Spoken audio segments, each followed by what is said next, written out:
Ready? We on? Good evening, everybody. We would like to welcome you to our March school board meeting. Let's go ahead and stand for the pledge and prayer. I pledge allegiance to the flag of the United States of America, and to the republic for which it stands, one nation, under God, indivisible, with liberty and justice for all. Remain standing. Father, we thank you for this time together.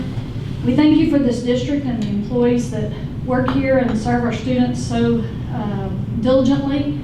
And we pray for the continued protection of our staff and our students from illness and just ill effects from this COVID pandemic. Thank you for all that they have been doing in this spring semester, and we pray for a good end to the school year. In Jesus' name I pray. Amen. Amen. Okay. So, we will go ahead and start with our consent agenda items. We've all had a chance to review the items on there. Does anybody have any questions? Okay. If there's no questions, we're going to go ahead and consider those approved by unanimous consent. So our next item is a superintendent's update. So, Dr. Murphy? Sure. Good evening. Item A, of course,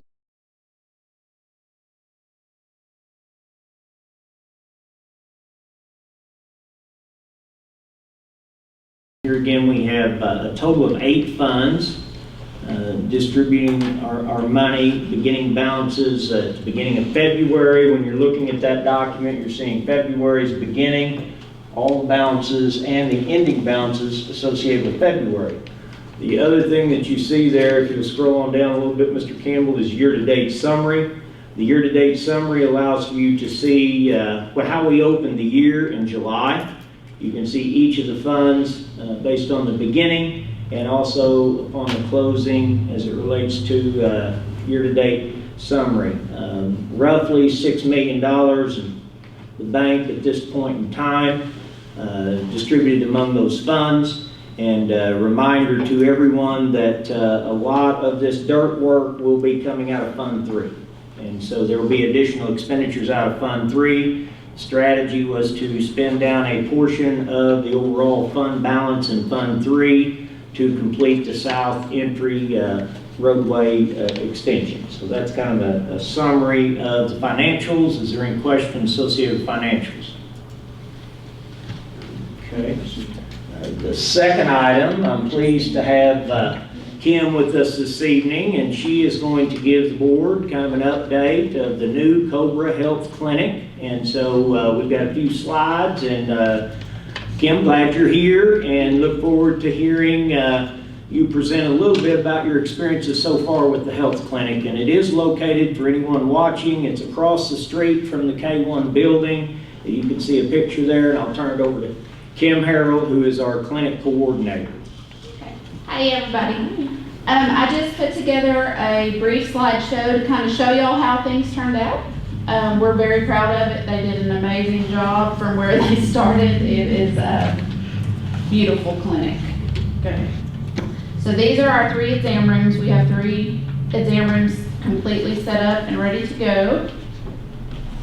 We have 2 separate waiting areas, student and public, so that the students always have a sense of privacy. We have a lab area. A lab can be drawn and sent to Fountain Lake Family Medicine and run there. And then we have a reception area. We also have reception for students and reception for public so that they keep their privacy. And we've been open since February 1st. Was our first day, other than the snow and the water issues. Just as a comparison, Lake Hamilton opened their clinic last week.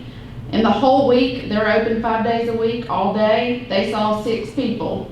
In our first week, we saw 16 in 3 days. We've had students or staff present every day. A few community members, we're going to start getting the word out about that. Now that we're some of the COVID restrictions are lifting, we're hoping to get out more. We now have a link on our website district website where they can come and register for the clinic. They can also, we're gonna be getting out to the ball games and stuff more now that we're not all restricted. And places like that, and really get the name out there. And our nurse practitioner is Elaine Poole. She's hoping to do this long term, develop a relationship with our staff, our students, and our community, and do this going into the future. So hopefully we've got a good foundation. I think we're already exceeding like schools the size of Malvern, so that's impressive. Couple, 2 or 3 things. Kim, thank you very much. We'll have an opportunity for questions, but for everyone listening, this is a grant-funded program. It's the equivalent of a 5-year window. Our grant is funded by the health department, and we received $550,000 through a 5-year window. $50,000 of that roughly allowed for us to take care of the construction of the facility.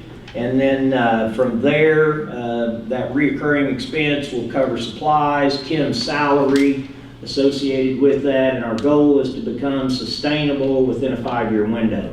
The number one thing we have to echo is parental consent will be used in the clinic. And so it's critical that parents understand that they will be consenting care. They may attend, or they may choose to not attend, totally based off of age level of the child and the comfort level. So we are working through Family Medicine Center just down the street from us. It's a Health Star consortium model, so that type of paperwork, if filled out by the parents, just expedites the opportunity to use the clinic. So once that initial paperwork is filled out, then that student, through parental consent, would be eligible on that very first visit. Of course, we're going to have to get that paperwork filled out to facilitate the process. Is that correct? That is correct. But like, for an example, I had a student, we didn't have consent. We can get verbal consent. Right. See the student and then get the written consent. And since our phones record, we called dad, we got permission. I got the kid seen, took him down, got him an x-ray in the school vehicle with a chaperone present, got him x-rayed and treated in a 40-minute window without dad even being here. Got the consent back, signed the next day. So that's one of my best examples of it. It's the process works great for these kids whose parents don't want to take them or can't take them. Correct. They're either working, get off work, or just can't make it work. So we can get verbal consent from the parent and then follow up with written consent. some data points that we'll be tracking and monitoring. Can we impact attendance rates based on this program and return students into the classroom in a more timely fashion? That the integration of a school clinic onto a campus is probably, what, in excess of 50 across the state of Arkansas now? Or is yeah. You know, it is beginning to build out, and they're finding great benefits with it. We also do well visits. Can do those general well visits with parental consent as well, and provide additional, allow for that family to qualify for additional services, whether that be mental health or physical health needs in that regard. Is there anything else? The only other thing I wrote down, Kim, is you did organize, and we run the staff vaccination through the clinic as well. And so did we exceed 70%? Where did we fall out? No, we're probably more at like 45%. Okay, so we were short of 50%. Well, I'm in a COVID task force, and the highest in the county as far as school participation exceeded 80% at Lakeside. So we are looking at how we can go back again and further educate our staff. It was eligible, any employee could take it at, you know, of course, no cost in that context, and run through insurance. And Health Star is actually offering it at their clinic now, so we've reached out to our teachers again, trying to catch the ones who may have changed their mind in the meantime. Right.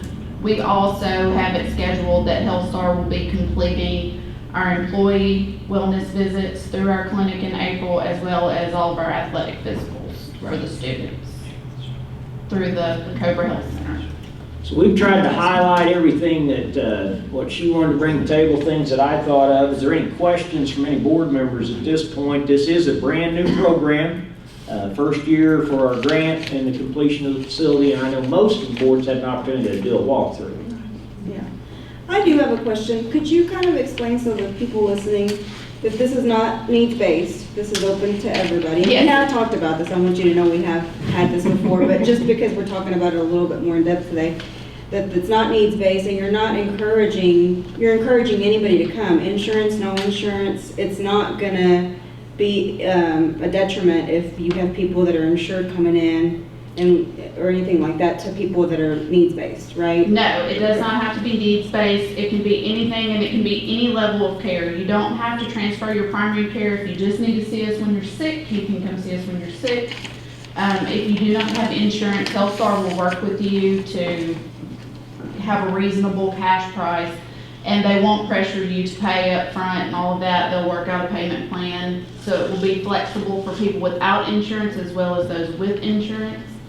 But yes, it is open to everyone, community, grandparents, parents, aunts, uncles, cousins, anybody can come through the clinic. Any other questions? Great question. I think any clarity that we can provide to our community regarding this opportunity. This is a community-based program that we want to promote. I mean, you do prescribe medication. We do. And so hypothetically speaking, you have a child that goes to the nurse and, they're sick, they have a cold. Are we like encouraging the parent when they're being picked up and say, hey, go over there and have them tested for strep? Yes. Or have them tested, okay. Yes, Nurse Carrie is encouraging all the sick parents. When she calls them, they are given the option, would you like for them to be seen at our Cobra Health Center? We have had several of those where it's worked out great. The kid I told you about earlier was that way. He was taken to the nurse first. She escalated it to us, called the parent, got consent. So yeah, it all goes to the school nurse first on a student basis. But for the community, they can call the number and I can schedule them outright. They don't. But yes, we can do strep testing, COVID testing, flu testing, all of that's done on site. Results back in 15 minutes.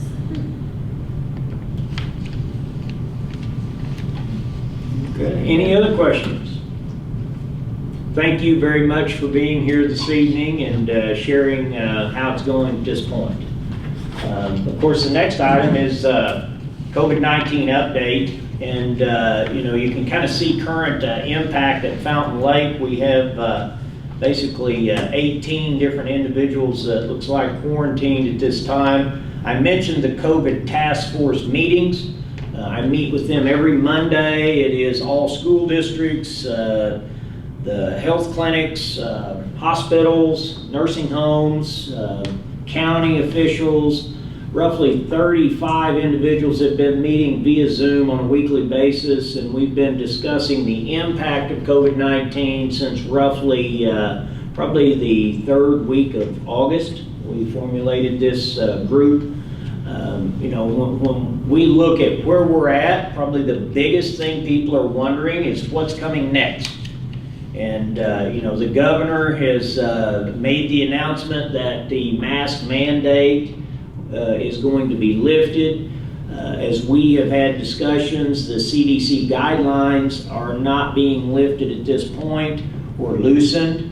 Our learning plan was designed around the CDC guidelines, and we will continue to look closely at what those guidelines are. As soon as those guidelines were to change, then we would reevaluate the direction that we take roughly from the end of March to the end of the school year. We have about 2 months left with the regular school term, and then we want to put together a relatively aggressive, hopefully fun summer school for learning loss in the month of June. So really, school's going to try to carry on for, of course, some kids all the way through the end of June, and for other kids, they'll be done at the end of May. At this point in time, we want to keep the structures that we've had in place that's kept our students and our staff safe. We want to keep those structures in place at this point in time. So we will continue to monitor that based on CDC guidelines. But I will tell you that in this COVID task force group. That's what the majority of everyone is doing. They do know that the governor's initiative does put the businesses in a much better position to do things without individuals having to, people being fined or paying penalties. All of that, I think, is really the first phase of lifting this process. And then we'll look at public entities, public venues. You know, Mr. Campbell's got some updates for you on some end of year activities. We're trying to begin to formulate a sense of normalcy, but we've got to gradually release this and not just all of a sudden go over and flip that light switch and say it's over. Because this vaccine has helped, but this virus is still real, and it does affect every person differently. And so we have to do the very best we can to protect our students and our staff. That's what I have at this point in time. Mr. Campbell, what am I leaving out? On COVID. COVID? Does that cover it? Yeah. Okay. The next item we have kind of coincides that, and we had several kids qualify for junior beta. This is not an actionable item this evening. It is solely an informational item. There's a request to try to go out of state midsummer, as you can see at the end of June. This will all be dependent upon the guidelines at that time. It's a pretty significant cost to take an out-of-state trip of this magnitude. Could involve as much as 35 students and as much as possibly $25,000 to put kids up. Right now, what I'm going to first wait on is are they going to be able to have it? The beta is going to vote whether they're going to be able to have the national convention in April. We will know whether it's virtual or on site. High level of interest because this year it's in Orlando at Disney World. Oh. So, you know, there is an extreme interest, but in that same regard, I've tried to work with Mr. J on the fact that, you know, you have to plan on the sustainability of an out-of-state trip of this magnitude, because if I send a group this year, we've got to plan on doing it. The number one thing I would share with the board that Hayden and I have researched in the aspect of insurance is just there's an extended liability exposure in the state of Arkansas, because the state of Arkansas coverage technically stops at the state line. And so you lose that element of liability coverage when you use school transportation in that regard. And so it's just something I would want to make the board aware of. The exposure would only be if you had a catastrophic event, but I want the board to be aware of that in advance of us doing that. That's why a lot of times it may not make sense if somebody takes a charter bus, but they take a charter because that charter provides them insurance, driver, and covers that liability. Of course, when you're looking at a group of students and short notice, a charter will accelerate the cost above and beyond taking a regular school bus, but we're still evaluating this whole trip. I just did not want the board not to be aware that right now, currently in our learning plan, we can't even travel out of state. Right. So until our learning plan begins to morph and do something different, we can't just say, hey, we're going. So I told Mr. J that, sponsors are aware of that. They are hosting, if you want to go, and social distance, a little talent show next. Is it this week or next? Tomorrow night. Talent will be in the auditorium, so show up and check it out. But anything that I'm overlooking there in terms of that item? Are they going to do fundraising to help with this? Well, you know, they're going to try to, but I'd be very, you know, they're going to be able to fundraise maybe 10% of the overall cost allocation for a trip of this magnitude, going this distance. My very first year, when I took this job, I think there was 8 to 10 kids. We took a couple of Suburbans, a couple of sponsors, and they did go to Florida on a beta trip. But typically, we have not went out of state. We always compete at the state level, but not so much out of state. This trip would be a Monday departure. They'll be gone all week. It's a pretty aggressive first day driving. Yes. I think 11 hours is the maximum. behind the wheel? Well, they would have to probably, if we drove, we would have to take 2 sponsors and share the driving. Yeah, because that's pretty aggressive. Right. But it carries all the way through the activities within the week, and then stay over, and of course arriving back home, Saturday. Yeah, Saturday. So I just wanted you to be aware that there is an itinerary out there. They've approached me about it. It has not been approved at this point in time, but we are evaluating it. Thanks. It'll be a long push. Next, we have just a brief video we will show you, and then I'll make a couple of comments with a focus group that I'm working with on communications.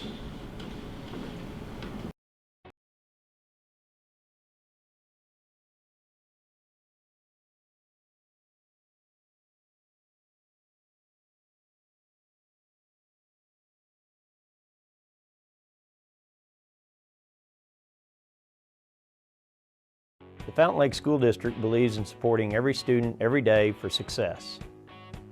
Serving some 1,400 students from Garland and Saline counties, pre-K to 12th grade, we offer an engaging curriculum, set high expectations, thoughtfully incorporate technology in the instruction process, and provide a personal success plan for each student. As they progress, students are introduced to work-based learning and training that incorporates employable skills into their everyday instruction. By their high school years, students are able to finalize a college or career goal following graduation. The opening of Fountain Lake's school-based health center is the latest example of the district's commitment to students, along with a comprehensive athletic program and an inclusive selection of extracurricular activities. The Fountain Lake School District, providing the knowledge, the training, and the inspiration that creates the path to success. Every student, every day.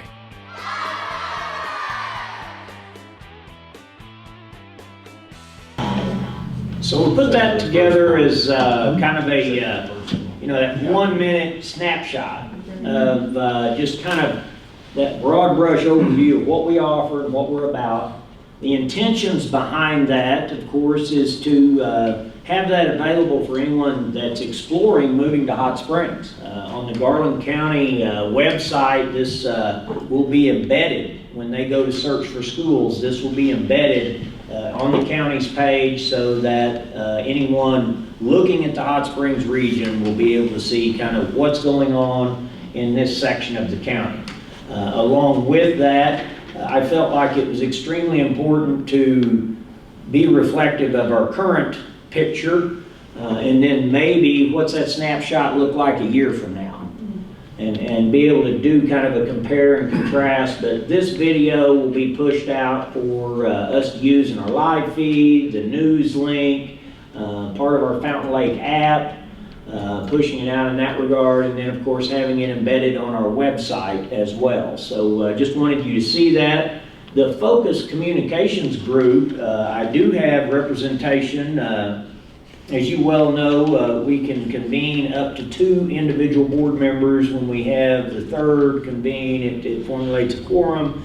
But I do have Mr. Little and Ms. Greason engaged, and we've had one meeting, but it's kind of a cross-section of the community. We're trying to build that out to really look at how do we communicate the programs that we have and the services that we offer and the challenges of meeting the needs of the student population. And how do we communicate that to the community at large? That broad brush of the Hot Springs Village, the Fountain Lake community. Our district expands, all the way over to past Crows, near Benton. And then, of course, all the way back down to Hot Springs. And so trying to keep our tax-paying base engaged is a challenge because of the diversity. And so the intention of this focus group is to figure out how we reach into the diversity of our community and keep them well informed. And that's the objective that we have with this group of individuals. We've had one meeting. Is there any comments either of you two would want to make? It was a good kickoff meeting. There's like you said, there's a diversity of opinions, there, so I feel like it's gonna be a good group as we really begin to talk about some of the details, because I think everybody looks at it from a different perspective. So, yeah, I made some good notes from the last session. We have another one coming up this week. Yeah, Wednesday, I believe. Yeah, so I thought it was a good start. I echo your sentiments. A lot of diversity in the group, a lot of opinions, but I think we've got one common goal, and that's, was working towards what's best for Fountain Lake. And I think it was a good meeting, for the first one. Right. And we will be expanding that as far as the, adding some students, maybe broadening the cross-section of parents that participate as a component of that core group, to here again try to reach into the individual pockets that exist within our community. So wanted to bring that to your attention. And the next item that we have, I want to spend just a little bit of time. I think it's 2 months ago. Last month, due to snow and COVID and everything else, we met via Zoom. And so in January, we had our architect out. We've been, as a unit, studying our campus, trying to look at how we can enhance safety, traffic flow, pedestrian egress, and in that process, this Board of Education has made decisions for a 20-acre land purchase behind the press box, roughly a 5-acre land purchase adjacent to the agriculture building. And as you can see now, quite a bit of earthwork being done that is creating a new south entrance onto the campus. And so, a lot of time spent really thinking about how we expand out of 19 buildings roughly in a cluster to spreading out a little bit to more safely move vehicles, enhance parking on the campus. And so we partnered with Modus, and in that process, he brought us the detail of 256 pages that you have access to that kind of tells that history of 4.5 years of discussion. What I've done here tonight is just kind of taken all of that and condensed it into the here and now of the direction that the school district will be taking to deal with growth. In the event that growth comes, you need a plan. And so this Board of Education is trying to embrace a plan and prepare for what the future may hold, with the understanding that growth will be the driver and the demand for the direction. As each of us know, the 2 gas stations are gone, a roundabout is on its way, roadway expansion is available, and so things will begin to materialize in our neck of the woods. And as a Board of Education, we want to have a pretty solid plan so we're not scrambling to make decisions and then not effectively spend the taxpayers' money. So what we have here is as we have analyzed 19 buildings, 3 of them being modulars, our objective is to eliminate the modular buildings from the campus. That means we would take them off of the campus. When we're looking at restructuring grade levels to expand for campus growth, we've targeted a pre-K through 2 center at the current tennis court location. So that's just a picture, and that's an aerial picture of the tennis court location. If the tennis courts were to go away, then a building could be placed on that flattened area on the back of the campus.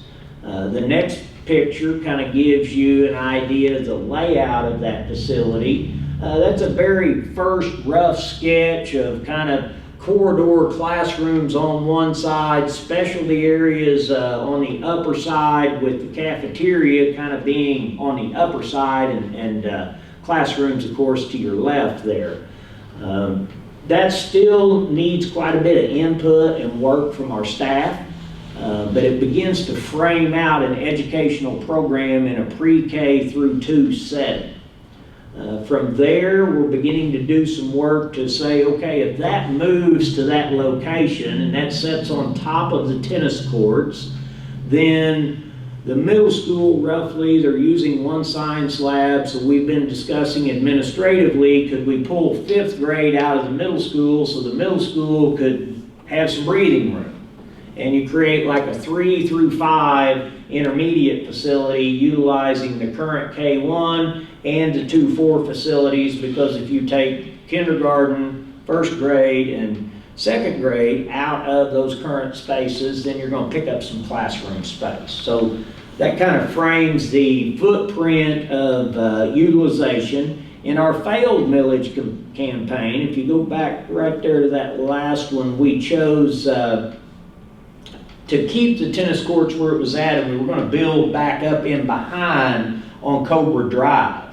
And the community at large just couldn't see that. We really struggled with the elevation changes, and you know, the one thing we know that everything we own is hills and hollers.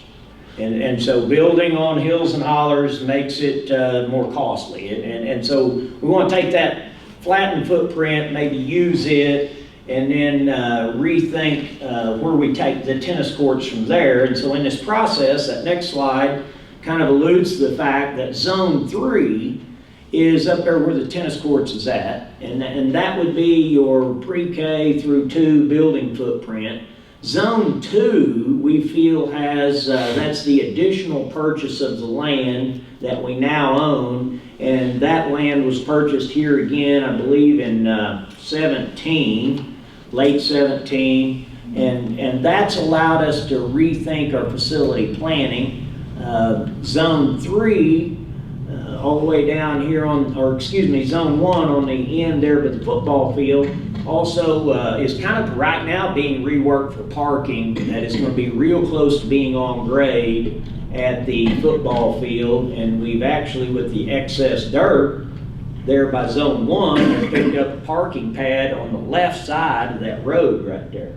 So if you get a chance to circle the track and kind of peek over the hill, it's starting to take shape, and that's why we have the change order presented tonight in new business. Is we do feel like we're confident that we can park coming off this new roadway. We should be able to park 300 plus cars up there easily based on that space, and could accommodate more if we have parking attendants actually get them in there.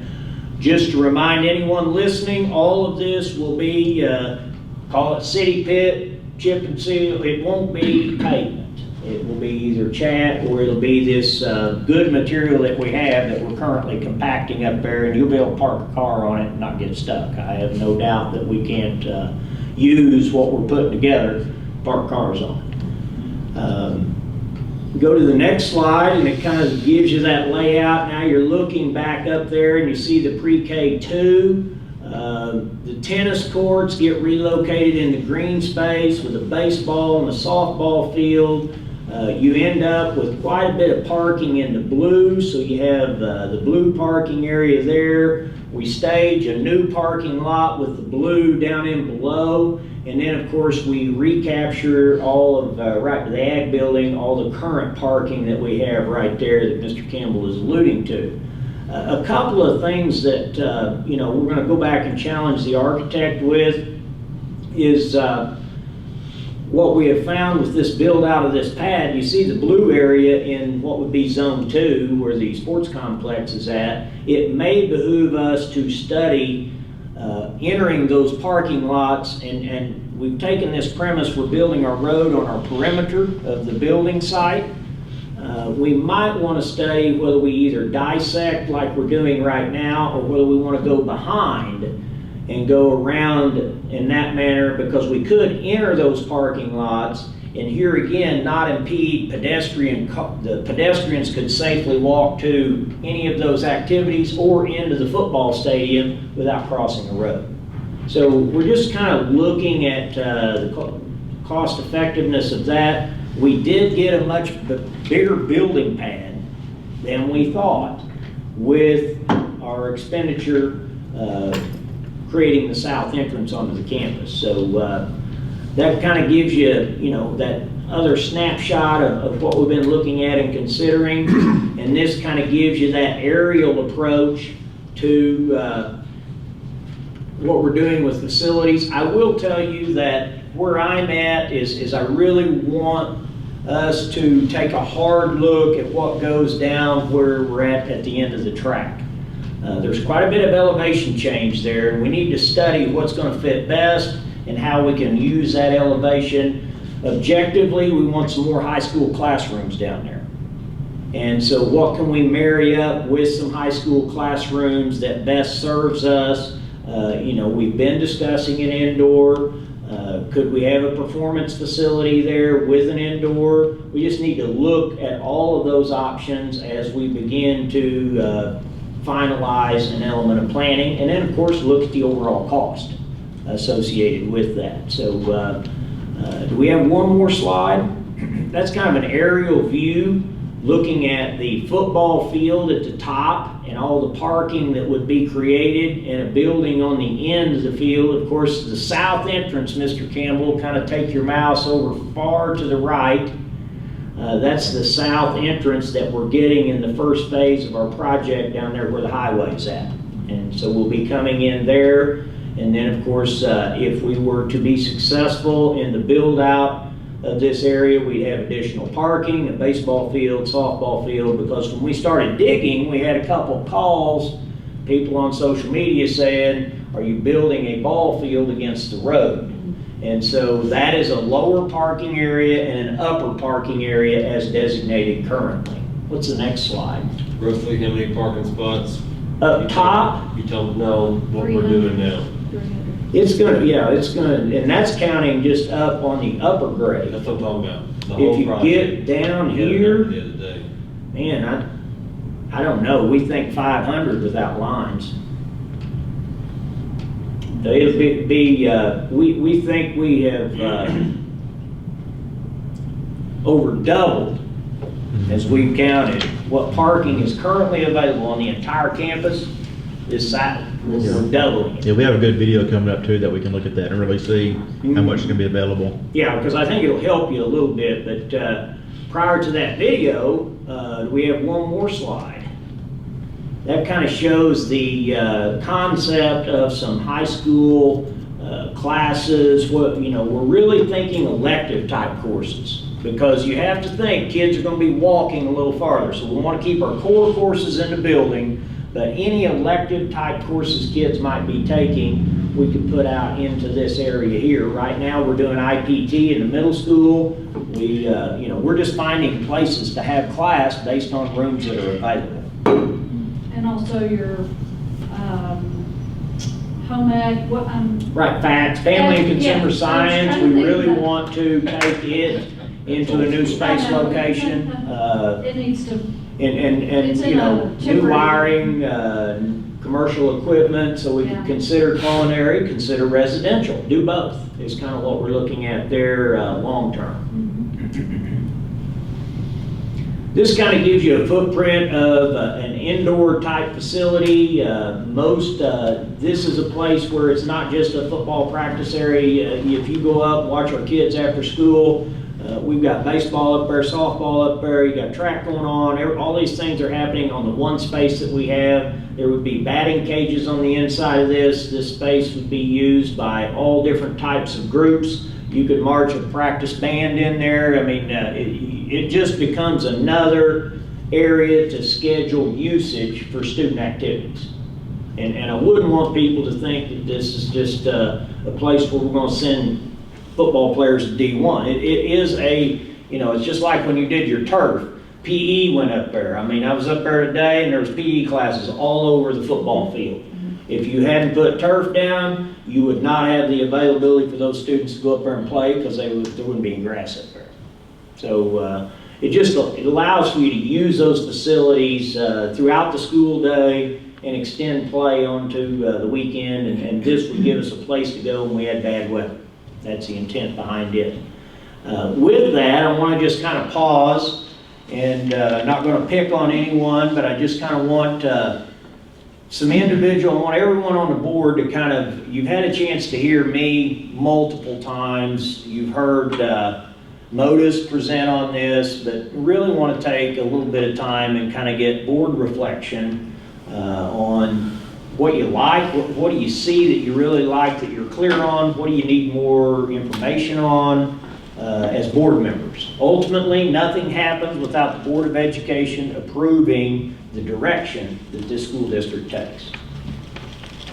I'll start. I love the direction. For some of us that have been in the community and gone to school here, 40 years ago, in a sense, 35 years ago, 3 of us for sure. 30 years ago? Relax, 35, right? Anyway. They don't want to own up. How old are you? Old. 40 years ago. So, I the was here school, 35 years ago. we're behind the All of us times a little bit, graduated. right? The No. buildings are old.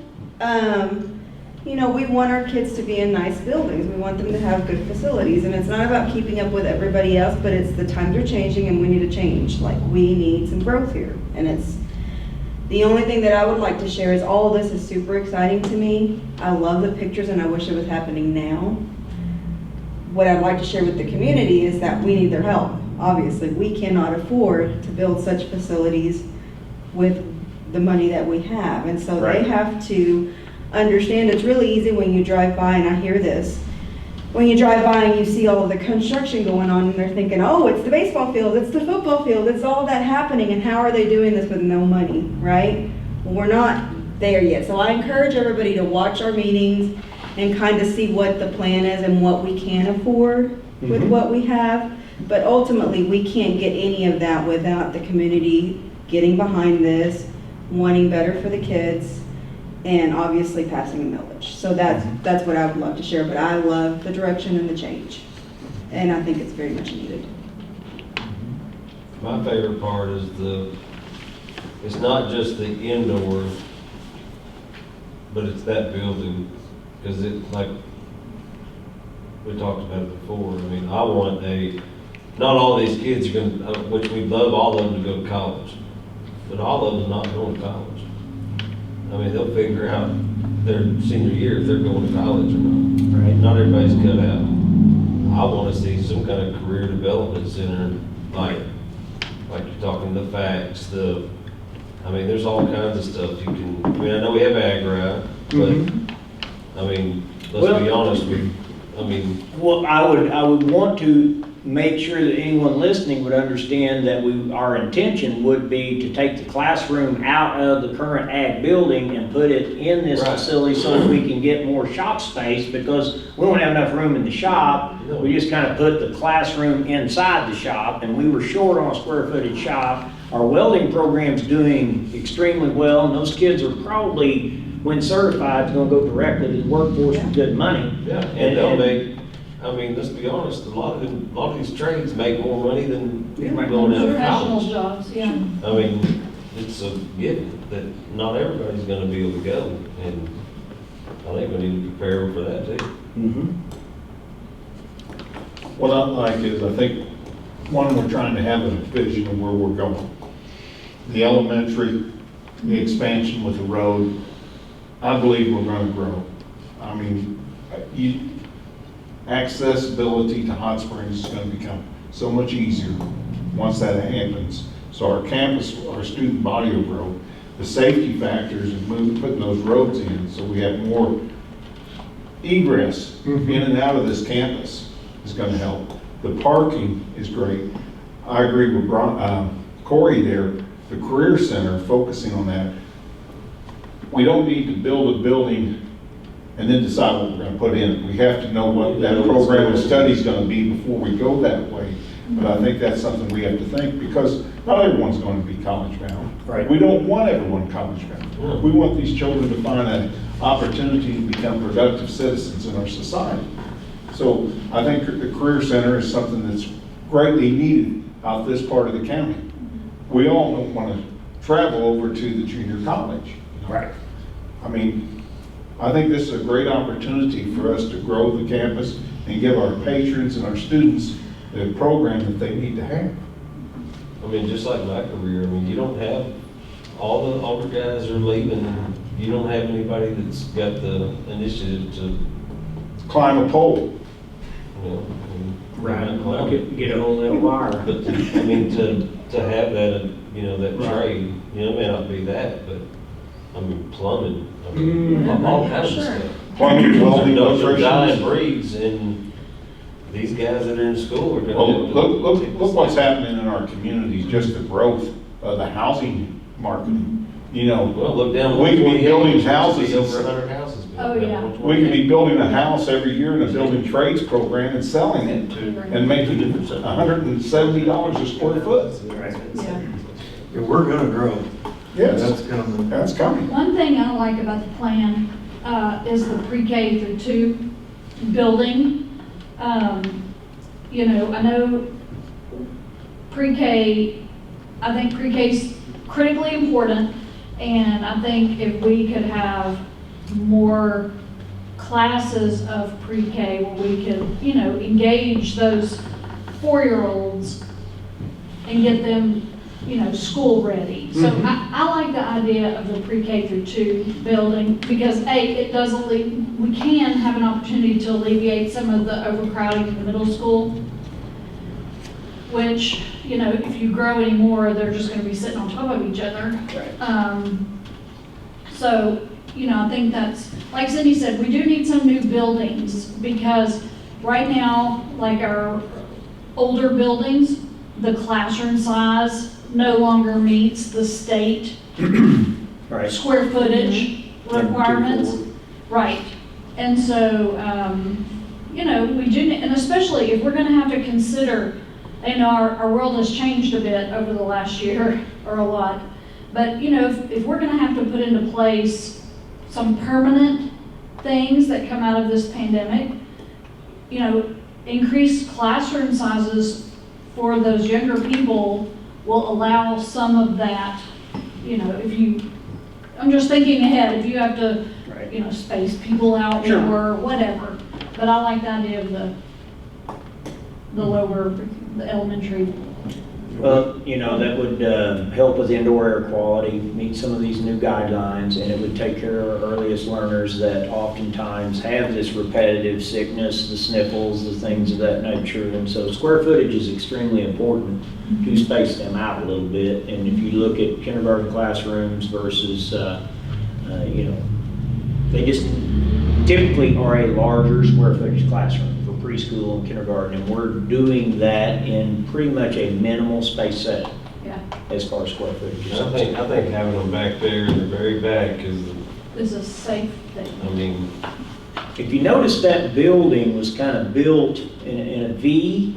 The intention behind that would be to come in and build them a safe play space that kind of exceeds back out, but you're protected Behind. with the facility itself, and those children are very well protected. We can fence in behind, and so well, when they come in and out of the building, they would be within a fenced-in area, and we could have some nice ADA accessible play equipment for them there, and then extend that on back where they did have that nature feel, but not turn them loose too far away from the building.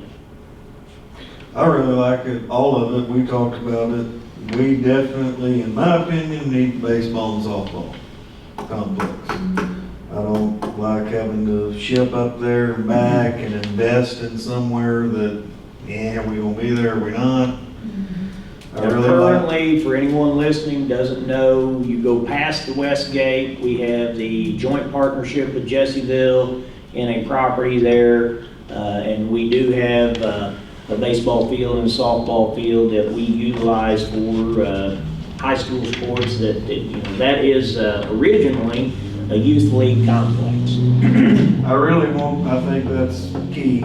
I think that program, both those deserve that, where we're at facility wise. I mean, and they're getting to where, they got a good future. I concur that, what is that, 12 miles there one way? Yeah, it's hard to develop any ownership, just like Coach was up there today checking the field when I was going up there for a meeting, trying to figure out whether we could have practice or not. You know, we did spend a little bit of money putting some drains in there to try to help at least pull that water out of it. It is in a very low area. We did a cost analysis for us to get that field elevated and get it up. You know, I just was not comfortable with just short of $100,000 expenditure to raise it and then reseed it and try to do something knowing full well that we're in a joint partnership. And in a joint partnership, either party could pull out. And then you may or may not own all of it. And so, and then the other thing is it's very difficult to use, you have to kind of share money. And so you got two boards of education and kind of a joint ownership approach. So bringing things back to our campus where our students reside eliminates that daily bus and eliminates that, you know, the other thing I've watched is a point of identity. You know, when you're going almost to Jessieville to play ball game. And I don't have any problem with that. That's what we have right now, but we're trying to build the future and the vision of the Fountain Lake School District. And it's, I mean, it's gotten to be where you've got more parents, you know, give props to them. You've got more parents that spend time up there getting them fields ready to go. And kids, I mean, spending 6-7 hours a day before a ball game, you know, and just so their kids can play ball. Right. Hey, you're in a spot too, as traffic needs grow 15, 20, 30 years, that space is gonna get whittled away. I guess one other point you mentioned was the modular. I think one of our oldest buildings on campus is a modular, and We've got 3 of them. but the one that we're using for our special needs. Right. Yes. And to me, that should be addressed at some point. Absolutely. It should be torn down. Yeah, it should be removed. It should be All the removed, right, yeah. modulars need to Well, come one out. other thing, 2 things I want to bring to anyone's attention that's kind of hanging with us and listening. We do feed all children in one cafeteria, K-12. And if we continue to grow, we currently start lunch roughly at 10:30 and conclude lunch at 1 o'clock. And if we continue to grow, it's going to be impossible for us to just serve lunch. Is that a norm? Or is that something that's changed just because we've grown? It just, we have grown to the point to The 1 where, o'clock deal. what's Like that? if you make me wait till 1 o'clock to eat lunch, Well, you're done at 1. I'm gonna let you go back to class. You're gonna get to Well, eat you at get- roughly 12:30 or quarter till. okay, 12:30 is pushing. I'm gonna be starving, boys. Yeah. Right. So, you know, that's a challenge. And if I'm eating at 10:30, I'm gonna be hungry at 2, right, if I'm a growing young man. But I would tell you that was probably stepping onto the campus and evaluating services rendered. You know, we've increased the number of meals served. We've done all that we can in that context, but that's going to be a challenge. do it, I'm just saying it.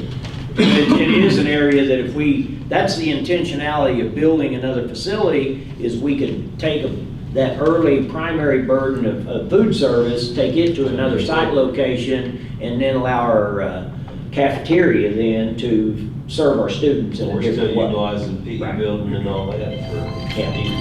And you and I talked about too, just for my deal, we talked about it at length.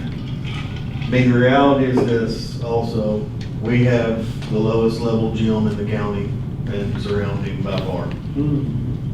We can't even host tournaments, Right. so.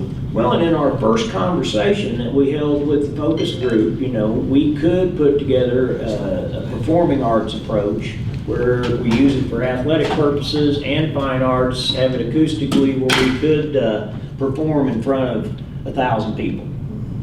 And have that availability because we do have a rich band and choir program, and so with our extracurricular programs, I think you know, sometimes we're limited. We have a very nice auditorium, but when the band performs, you won't get a seat. Unless you get there early. And you can't get a seat at all because of COVID now, because of the social distancing. So hopefully we can get back to some performances in that element. The only other thing, when you mentioned the middle school, we studied that building at length, and it's a standalone facility, it's a stick structure, and we do not feel comfortable building onto it. One, you cannot build onto it towards the gym.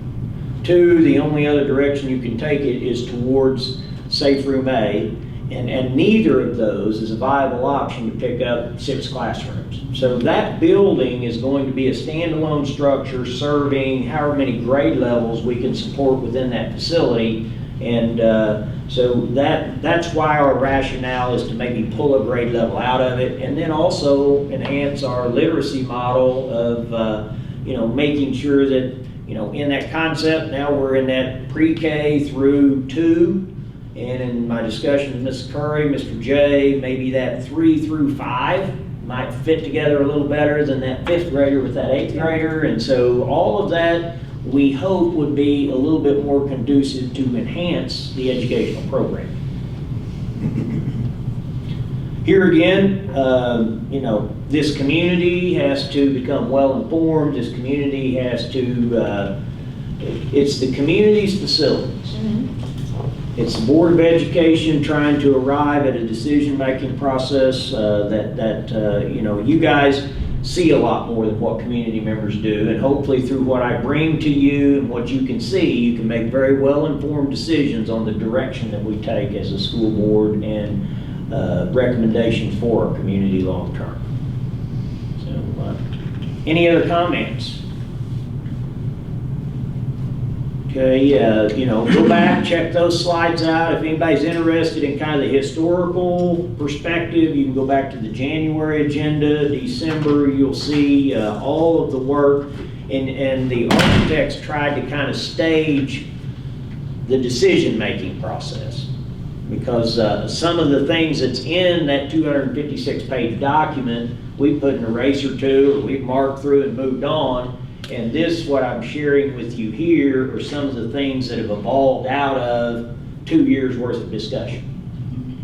So with that, I'm going to turn it over to, I think, Mr. Campbell? Hayden. Or is it Hayden? Okay, Hayden's going to, start you out with a little picture. It's the video here, so I'm just gonna let y'all watch this, about 1 minute long, or almost 2 minutes long. This is last Friday. As of last Friday.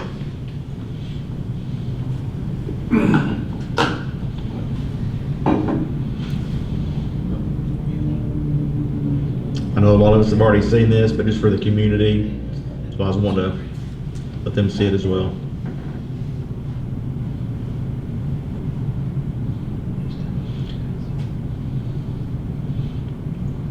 There's definitely been a lot of extended parking from that 13,000 cubic yards that we had excess. I'm waiting for the field to come up more centered. So when the field centers up to us directly to the left, towards the west, will be additional parking. Right where the mouse cursor is right now, we're going to extend that 3-to-1 slope all the way across, and that roadway that currently goes from the agri up will be alleviated now. That'll be another parking lot, almost on grade once it's done with the football field. And then down below where the dump trucks are at now, that was our original phase of it, so that was the 1.4 acre parking lot. We'll get one more aerial. I'll get this one first. Which I think that what created 250 something Below or above? below 200. We slated it at roughly 145 when it would be curved and graded out of designated spots. You can actually park more cars in something before you put lines on it. Yep. But once you grade it out, then especially if you curve it. That's a lot of dirt. Yes, it is. That is a lot. We've had conversations with BNF. You want to allude to, just bring everybody up to speed on Right. where we're at? So I meet with BNF and McHenry every 2 weeks, usually on a Monday. This one actually came up on a Friday. We had a water line issue where McHenry hit the North Carolina County water main. Dr. Murphy, myself, BNF, Garrett Excavating, and North Carolina County Water met that morning, or that afternoon. Walked through that whole site area. Pretty much that water line was about 6 feet too high. So for right now, what we did, we're leaving the water line right where it's located. Stop right there, Mr. Campbell. That water line staying where it's at. We're going to pick up, we're not going to be cutting that area down. So we're going to be saving a little bit of fill there. So we're pushing that fill back in place. Regrading that slope will meet the current 3-to-1 slope that will be seeded in that area. I'll also make note of, we have 2 catch basins of water drainage that comes across the 1.4 acre parking lot that goes back towards the south. So you're over by the creek now, on the other side of the roadway is where we're going to dispense all the water. Right. That's So what we're saying, the catch basins. We have one main coming through from the main 1.4 acre parking lot coming back this way towards the south. We also have another one that's coming from the agri that comes across to handle that water that drains off the football field. Now we're going to be combining those 2 and discharging that into the creek. At that discharge location, we will have additional riprap to help support that area. Moving on down, There may be a picture of it in here you can reference. I don't There know may if be. there was. There's several pictures in their drawing. moving on down, right there is good. There's the stormwater pipes. Let's see. So we talked about berms. So one thing that we're going to have McHenry do too, so where we have these parking areas on the west side, you're really dropping off into about a 10 to 15 foot just drop off area into lower water where the creek runs off. So we will be putting a small, 2.5, maybe 3 foot berm around that whole backside. We have plenty of field to go ahead and do that. That way it has a safety feature, no cars are just running straight off. Long term for hosting an event, we have someone directing traffic. We may possibly looking at barriers. People really getting traffic in there, directing them in the right spots, things like that. Moving on down, we're talking about conduits. We do not have the conduits in this change order just yet. That would be an additional one coming here in the next week, the next board meeting, maybe not be that far, but we'll update the board on that. So what we want to do there is make sure we do get adequate conduits underneath the roadway, and that's Park Avenue, Highway 5, where we can facilitate future facilities, but primary focus on additional lighting going up that roadway. So as you make that turn, we're not lighting the whole 1.4 acre parking lot up, but that roadway going up, the main entry and exit way, would have lighting. So we want to prepare for our future conduits for that and possibly fiber optic as well. Any comments on that, Dr. Murphy? No, just the main thing, if you're coming from town, we want that roadway lit up so people, one, if you're driving on that roadway, it is not a safety concern and they can see well into the road, but it also will be the identifying entry point onto the campus. And so what we're talking about is light poles that would be similar to what the middle school has out in their parking lot, and staging them every so many feet on the what would be the exterior side of the roadway. We'll just run a conduit the full length, tee it up so that while he's here and has this equipment here, we can get the conduit in the ground. We don't have to pull wire right now. We just need to get it ready to pull wire at some point when we get ready to start using it. The other thing that I want to mention is that we're building this for the widening of the road. And so when we get done with this, everybody's going to look at it and say, well, they didn't know what they were doing because the pavement doesn't go all the way down the road. The reason it doesn't go all the way down the road is the road's going to widen, and we're going to tie into the new road.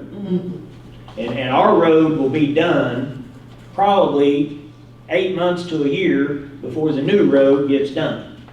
And so we've got to kind of watch line of sight and what that all looks like for maybe utilizing it at the beginning of next school year. We really don't want to jump in here just as soon as this is done and change traffic behaviors. And really all we'd be doing is moving them from the entry point here at the admin building and designating they come in now at the wider area and exit at the wider area, but we don't want to change those behaviors until we feel confident that they can see well down there.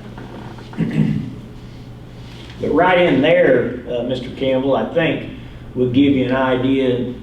I'm trying to see, it's out on the lower, there's the road, right there where we're standing is where the conduit would go down through there. And then we'd light that up where you could, and that roadway, you get a chance to walk it, that is a road bed. There's plenty of room there. There's going to be plenty of room beyond our paving envelope for people to walk and be out of the road. you know. So, just, I want to mention that they built us a, you know, it's a nice road egress point. Go ahead, I'll turn it back over to you. This is pretty much the last picture here. So while Matt Kennery's here, we wanted him to at least look at this area. This is the south side of the football field, lower end where we have usually the track equipment, pole vaulting gear, storage buildings, that direction as well. On the right-hand picture, you can barely see the steps that go up into the home bleachers of the football field. So this area could potentially be what we have the change order for, a new egress into the football stadium itself, where you're not going on the track. You are staying on a concrete 4-inch pour slab all the way down to that area where it would have a swell where it would catch the rainwater and go on out. He would also pull these trees out for us, so he would actually attack this from the top, since we don't want to risk it hitting the fence, hitting the track. So he brought another machine in, longer arm. You reach up from the top, grab those trees and pull them out that direction. He would also bring his dozer in and clean up that hillside where it's a nice flat area for us to have egress in and out of the stadium on. Any other comments? The only thing I would add there for anyone listening is this would allow you to walk in from that end, and the first bleachers you would run into would be where the band plays. Correct. So now you're coming in from the other end. And that would be, I would suggest designate that for not just, but your handicap parking. Right. Because we've got, what, 20 that Right. get used up. We really believe that what's going to happen is we're going to end up with so much more parking down on this other end that we think we can handle 3/4 of what's coming in from this other end. And so we do have kind of a plan to bring to you on what we might be able to do to have some designated handicap parking down on this new end as well, along with what we have on the other. That's what I'm saying. We don't have near enough, you know that. No, I mean, you're busting the handicap up there every game. You want to pull that video back at Mr. Campbell? I was going to show him that handicap spot that we're looking at. Bleachers out, and you level that whole thing to the same. You're going to run through it a little bit. Fast forward just a little bit. Level that whole. There we go. You can pause right there. So we're looking at for handicap parking is this. For right now, these storage containers are going to stay, but this could potentially, here's your road bed coming up, right through here. So we're thinking we could potentially use this area right here. I think we measured out how wide it was. I think it was 168 feet. Right, we were able to make it about 60. twice the size as our current handicap parking and make it, I've asked him to make it another 20 foot wider. We're at 60, we're going to 80 foot. We're going to get it flat where we could get that tamped in. And that would be an area that we may have to consider paving if we, you know, everything is dependent upon the direction that we take long-term with a millage campaign, a failure of a millage campaign. What you don't want to do is do a bunch of paving and then tear it up. If you're successful with, you know, coming in from a different direction, you know, you just want to kind of take this a step at a time and really think about how you spend your money in that process so that you spend your money as wisely as you can. But yeah, we do feel like we're going to have to at least prepare ourselves to take tickets on that end. And I am, because of what we're looking at here, I did contact the track company and asked them to come out and see if they could get me 5 more years out of this existing track. Right now, we're on schedule to rip and replace. You've approved that as a Board of Education. I have a little bit of a concern. We're getting ready to put an apron almost halfway around this track to where at some point we could widen out if we wanted to. And, you know, I want to make sure that we look at all of our options in that context. If we could get 5 years out of our track with a structural spray. He said that he was uncertain whether he could do it, but I told him, I said, I want to know so I can bring it back to the board, reduce that cost value initially, see where the millage campaign goes, and then determine what we need to do long term before we would potentially handcuff ourselves into, because I overheard you saying some things regarding the bleachers and what all of that would become. And so when you start down that path, you really don't want to, that's a $200,000 investment roughly on that track. It's a 6-lane track, not an 8-lane track. We had an extensive discussion about that, not to revisit that here tonight, but I just want you to be aware that I'm bringing him back out here after spring break to give me additional options. When are they supposed to start that? It will not occur, and I've got I'm okay on materials, but they were gonna start the project first week of June. And we did get word that we're going to install bleachers over Spring break. spring break. They start ripping them out this Friday. What else did you have on your list? We had solar. Yep, solar's go back there, coming up. take a look, kind of give them an update where we're at there, and then we'll address any questions.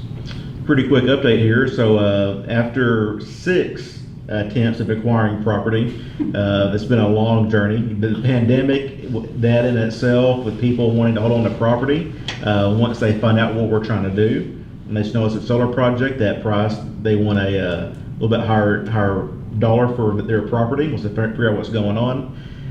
So this is a 7.8 acre area, pretty close to things. So they're next to, is it next to you, Dana? Pretty When close. I've heard? It's, yeah, I mean, it's down a little ways, but this yeah. is So everybody- your way. So everybody, yeah, watching from online, this is right in front of Belvedere, heading towards town from the school. That's the Dome Church. That's the on Dome right. Church. Mhm. So I talked to Bill. Bill Halter, their CEO of Scenic Hill, and we are one of 6 that are getting approved for 2021. He does believe, as of right now, even with pandemic waiting for supplies to come in, we will have a completion by the end of this year. So, and for everybody that's listening too, that is the solar project. Scenic Hill owns this property. Fountain Lake does not invest any money into this property or panels themselves. We are logged in at a fixed rate at 6 cents per kilowatt. Currently, we're running 13 to 13 and a half on our monthly energy bill.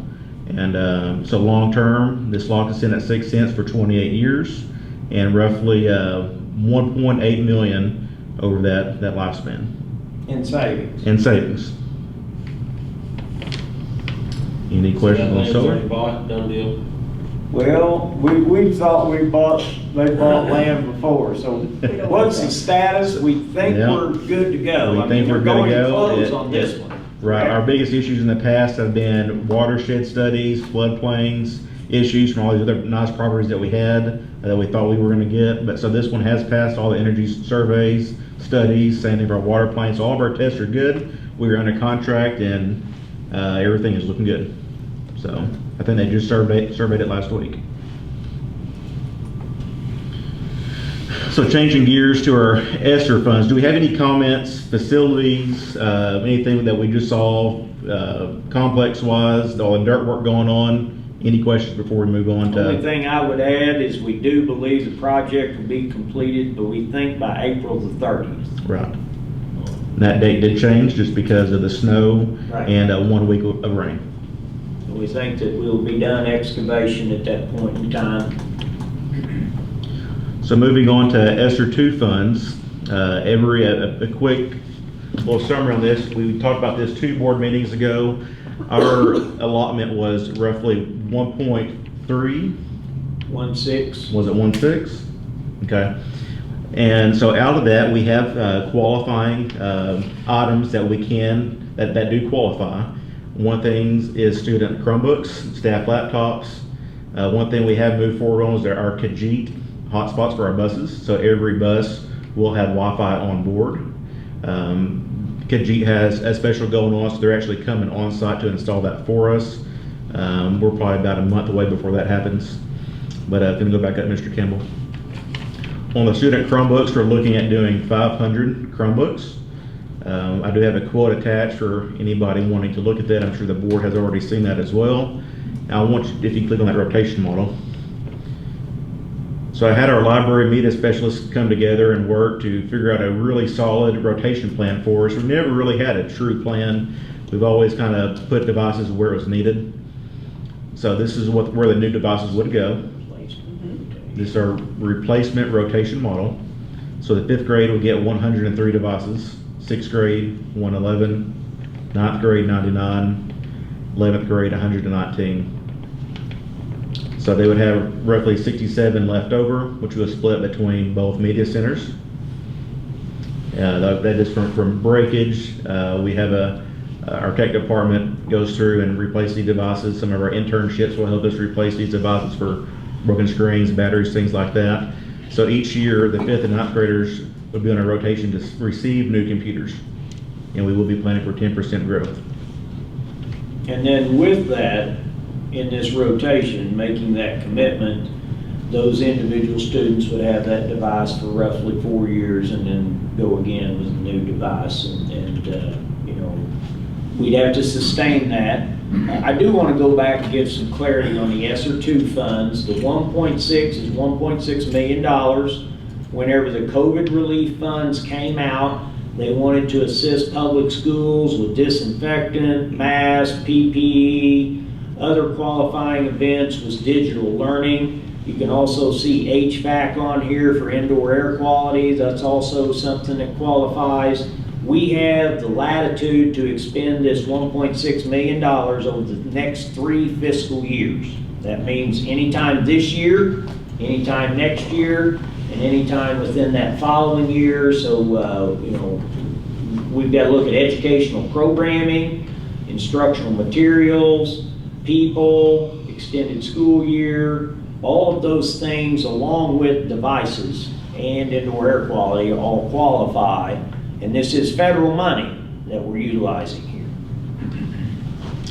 Before we drop down to HVACs, the only comments I'll make from up top about the staff laptops, those are for Mac or Apple laptops.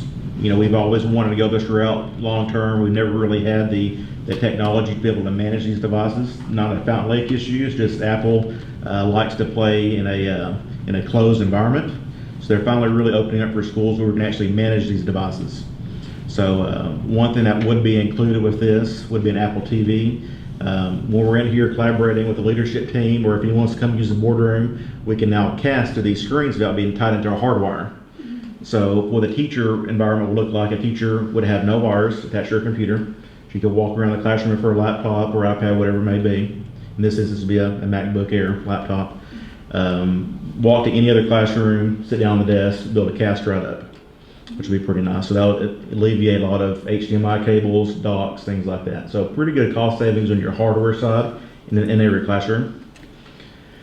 Because we have transitioned out to monitors very similar to what you're viewing here in most classrooms. We don't have any Promethean boards to speak of or smart boards anymore. We have Prometheans left in a few middle school classrooms, and that's it. I know there's still some, but the majority of our classrooms are transitioned into this format with the envisionment of going to, now these are not touch screens, they're just projection type screens. Right. And we found them to be the most cost effective and reliable based on the impact to student learning, because in the touchscreen environment we found that there was minimal touching. Right. Only other thing I'll add up here on this screen before I move down to HVAC, the media specialist did come back to me and just regarding cases for the Chromebooks. So that line item is not on there. I had Mark Burfine reach out to our case company today. So by the April board meeting, I should have a quote for cases on there as well, which is a qualifier for utilizing these funds. Moving down to HVACs, since this is federal funds, like Dr. Murphy said, and these line items would go over $20,000 for the HVAC. That $7,500 is just a more of a budget figure number, just to get a ballpark where it would be. That 75 is pretty high. Most of these units are 3-ton units, so we shouldn't see $6,800 at a high. But you know, some instances, depending on the install, how the air handler is going to get installed, things like that, it could be a little bit more. Since the total is over $20,000, it does have to go out for bid. So as of right now, we're up to 5 vendors that have contacted me over last week and this week. We have to advertise this for 2 weeks. So we started walkthroughs today, and we'll continue walkthroughs tomorrow, and we have one more next week. So, and that's all I have for HVACs. Any questions on that? Kind of tag team a little bit, Mr. Campbell, in regards of what else is on there. We've just begun to kind of look at what we'll do. Dr. Murphy mentioned earlier, extending the school year into the summer, inviting students to, at the elementary level particularly, any student will be welcome to come to summer school because we lost a quarter of a year last year in the spring, and so this will be an opportunity to extend their school year into this summer, recapture some of that lost learning, engage those students 3 days a week in pretty intense academic work, 1 day a week in kind of a funsy type enrichment activity. Do that at the K4 level. And so far the response, we're looking at about 100 folks who have said yes, they want to send their kids. Some of our virtual kids who are still virtual right now, it'll be kind of an opportunity for them to transition back onto campus and get used to being at school again. So we see that as a plus. 5 through 8 and 5 through 12, we'll be looking more at academic need. You need to be in summer school so that you can move on to the next grade level. And so we'll have staff on site and transportation. That is something, transportation, that you need to be able to communicate with. We've not done that in the past, and so we're going to be extending transportation. I know we have a little bit with the elementary schools, and the middle. 21st Century Grant. I know when we were doing it there. Of course, these funds will all be out of the ESSER 2 funding that we'll be using as a designated area. Right. But, you know. So we are moving forward with that on the academic side as well. And then I've got some other things down. Are you finished? I'm good. Okay. So stop there. Is there any recap before we move over to the instructional services side on South Roadway? Anything that come up that you just want to try to address, the solar or with the ESSER 2 federal allotment of funding? Okay, support, Right. support to instructional services, As Mrs. we Campbell. move on to that, one of the things that Dr. Murphy and Hayden mentioned was the 3 fiscal years that we have to spend this. So this gives us an opportunity to think about what summer school would look like Next for 3 years out as well. So yes, we want to use our ESSER funds in the places where we need to use them, but it's okay if we have some that we're carrying over into those next 2 fiscal years, because there will be additional needs that arise and we'll have the funding Correct. to fall back on. I was really kind of Or a couple of thinking of a 3-year budgetary plan, focusing on our initial, most immediate needs in that regard. So food security, by the way, is one of the items that we can spend those monies on, and right now we have, we're pretty well covered as far as that goes, but looking forward, that could be a need that we have to fulfill using those funds as we move into the next 2 years. Professional development under me, I mentioned to you last month on our Zoom that we are now working with the National Institute for Excellence in Teaching. We've had a couple of sessions with those folks now, and we're working on an 8-day session with the admin team, and then we'll expand that out kind of in concentric circles to incorporate more and more of the staff involved in that process. And so that's to look at how we undertake our instruction and how we can improve the excellence of our teachers. So we're excited about that partnership. Mr. Freeman asked that I share with you what we'd asked Mr. Freeman to share. He's had a couple of visiting teams in to his after-school program, 21st Century Learning Center. And so there's a little document there that just kind of a recap. What we've received. I will tell you that in normal years, whatever is left at the end of the school year has to go back. Because of COVID, he's able to roll over it also, whatever funds he has left in his program, into our summer program as well. So have that for you to Now, this review. grant pays for staff, supplies, and Snacks. extended care from 3:30 until 6 in the evening with K through 4 students, correct? Yes. Yes. I have listed their digital learning plan. We'll be talking more with you about this next month, but as we, particularly the high school, had their CAPS planning conferences today where they're beginning to build their schedule. So, you know, some of the things that you need to know is that we know that it has been difficult for our teachers to teach virtually and face-to-face at the same time, and we will not be asking our teachers to do that next year. Should someone choose to have virtual classes or someone choose to be a virtual student, we will contract that out to another service, either a partnership through the co-op or through Arkansas Virtual Academy, and that's where the virtual instruction will come from. So our teachers are not going to be asked to be virtual and face-to-face at the same time.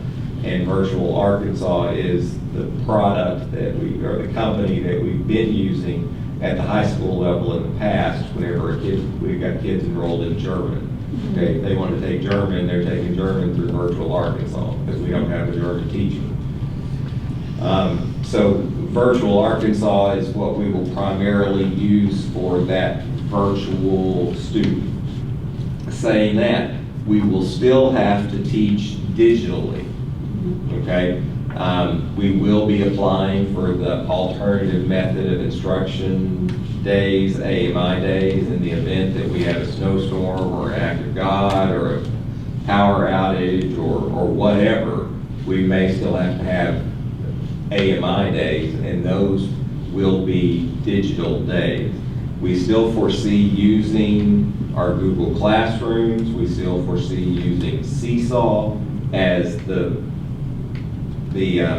learning management systems in our buildings, and we still see that as the platform that we'll teach from. It would be kind of crazy to think that we would go back to the old Trapper Keeper paper notebook, okay? Or the paper lesson plan book where you flipped over the page 1 week at a time and filled in your squares.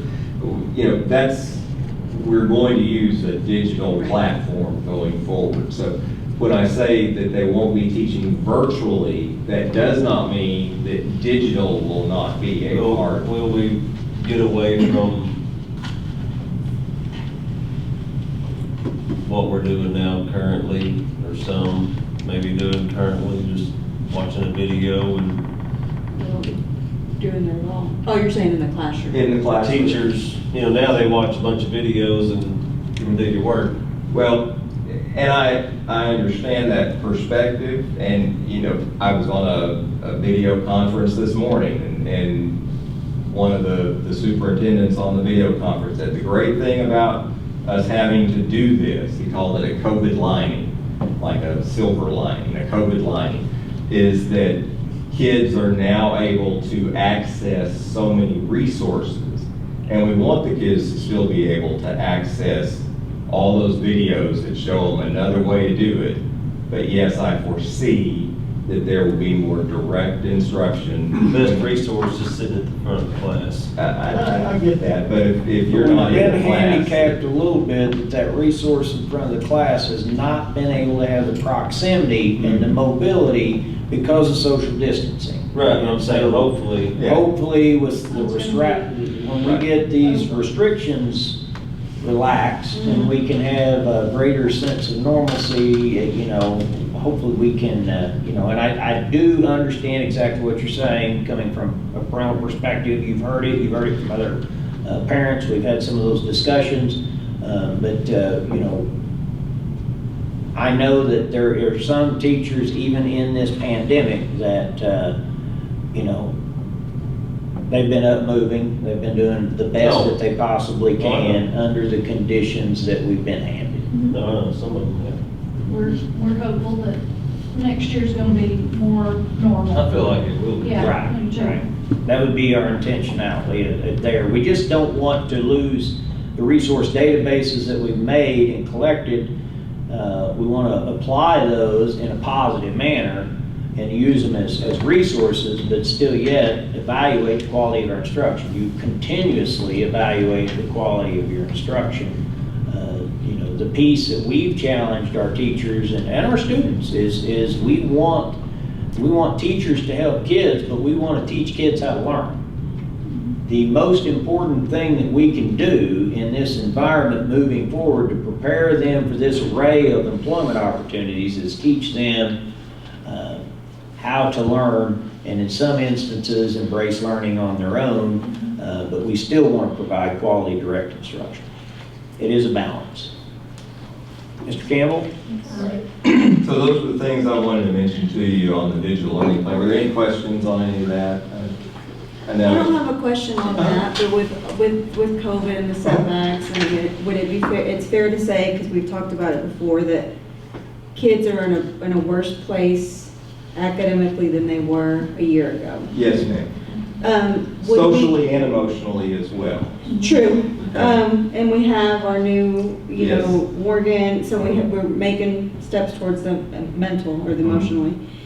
Would we ever reconsider or circle back around to the potential of hiring interventionists for elementary specifically, for pullouts? I have had communications with parents and teachers where maybe the pullouts that we had the intention was to pull children out in the classroom by the teacher.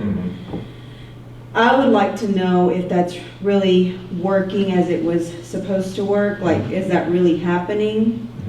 When we first talked about it, I know I saw it. We walked in the classroom and we saw it there happen. It was one day though. It seemed like a lot to me, but I figured that there was a plan. Somebody has to have researched this. This was going to work. This was going to happen. Every student was going to be included. Every student was going to have an opportunity. And I'd like to know, not today, Right. but at some point, if that really came to fruition. Right. Are we seeing any results from that? And would we ever consider the potential of having maybe the interventionists that we had in the past or something similar for those children? And I can answer that Sure. tonight. It did happen, and then we went home. Right. And then we came back and it didn't happen. And I just wonder what the same setback sort of would way. it be? Right now, since we've been back, we've had paraprofessionals that pull small groups. And when I say small groups, a paraprofessional with a kid 6 feet over here and a kid 6 feet over Right, here. hard. You know, and they're in the hallway and they're doing good work. Absolutely. So there has been, still that has continued with paraprofessionals. So I would say to you that anything is on the table and always on the table. And I would say As more far now as- just because of the setback. Maybe at Right. least, I don't know if there's something we could do temporary. You know, we're in a weird Yeah, spot sure. because we're, as far as how do we know, we didn't have summative assessments at the end of last year. We've had formative assessments along the way this year, and then we'll have a summative this year. So the summative this year would compare to where a kid was almost 2 years ago would be the last time we had a summative. You know, if you have a fourth grader, so we'd be looking at her second grade summative Sure. and her fourth grade summative. But I do believe it would be important for the board to kind of see some of the formatives being NWA, these methods of assessment within the confines of the year, because depending on grade level and situation and content area, in some areas we've seen learning loss, in other areas we've not experienced the learning loss that we anticipated. And so we're anxiously awaiting where this summative kind of lands to kind of see, that's the intentionality of doing those formatives kind of in the fall, mid-year, and into the spring, is to support individual students on an as-needed basis there. So, but we do believe that there has been a true, not only disruption to learning, but a loss of learning as a component of that, and it's a... Thank you. Yeah. All right, and then as Dr. Murphy mentioned earlier, we do have a few end-of-the-year activities that we can talk about at this point in time. We're doing a modified kindergarten graduation. We'll do one class at a time in the safe room with them spread out, the parents spread out all over the safe room floor, safe room A. So we won't be gathering all the kindergarten in the auditorium at one time. They'll do some sort of modified field day. There's the junior beta talent show Dr. Murphy mentioned. High school's having CAPS conferences today. They are having a prom. The prom will be on May 7th at the center at Forest Lakes over South Hot Springs. I'm sure they will have baccalaureate, but they have not set that yet. They're meeting with the seniors the end of the week, I believe, this week, to have some discussions. They're their last days, and they will have graduation.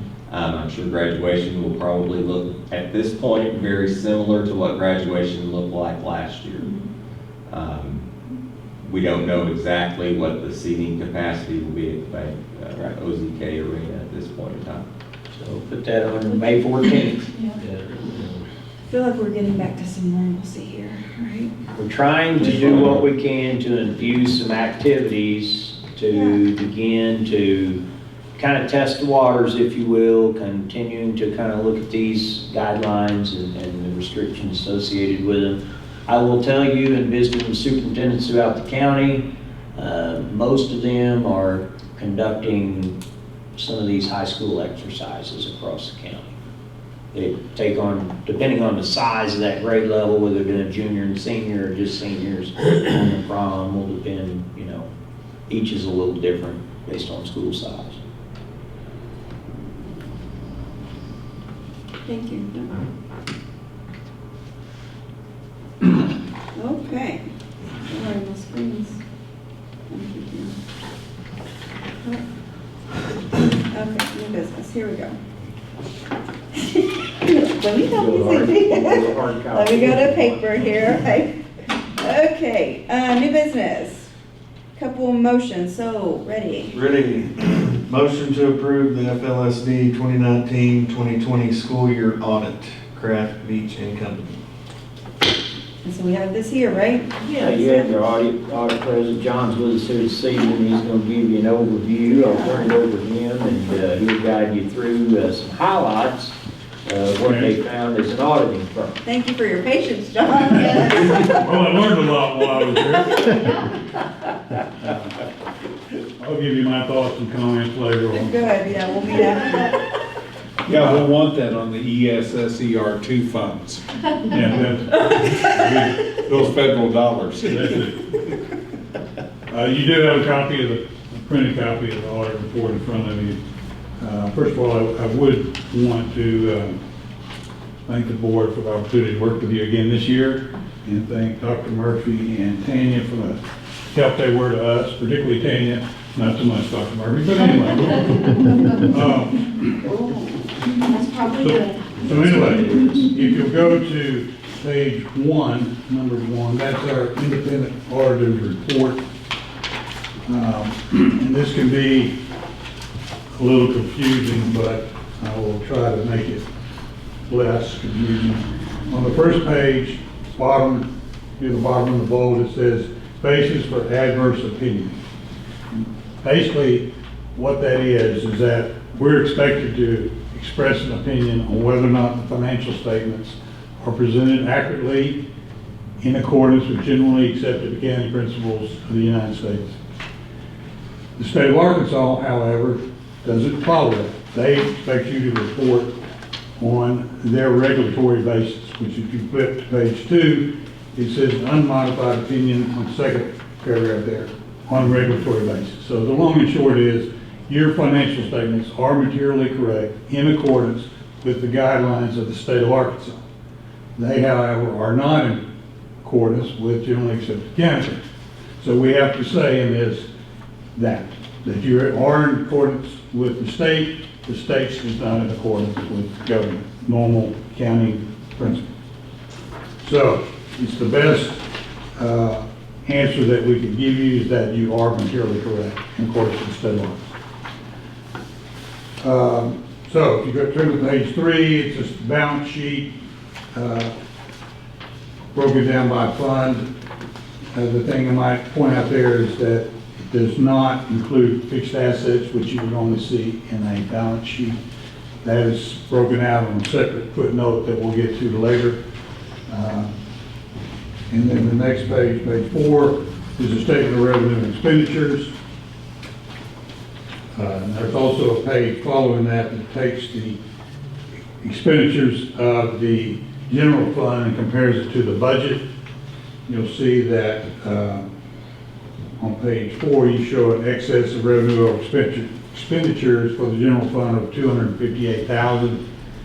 The next page compares that to the budget and shows that you actually came out well ahead of the budget, largely because your expenditures were almost $500,000 less than the budget.